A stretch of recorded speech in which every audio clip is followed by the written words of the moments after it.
السلام علیکم ورحمة الله وبرکاته. مغفرت و محترمینو، محترم ورور پوښتنه کړې ده چې آیا ښځه هم د نارینه په شان په خوب کې احتلام کوي او که نه کوي.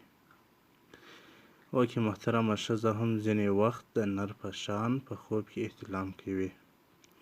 د ام سلمه رضی الله عنها څخه روایت دی چې ام سلمه رضی الله عنها وایي: یا رسول الله،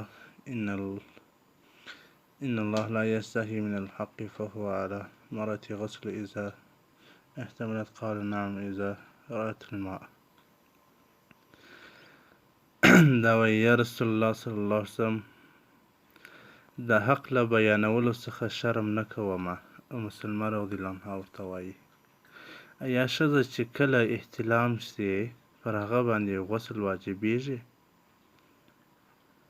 جناب رسول الله مبارک ته وفرمایل: هو، کله چې د مني اوبه وویني نو غسل پر ښځې باندې واجبیږي. متفق علیه. السلام علیکم ورحمة الله.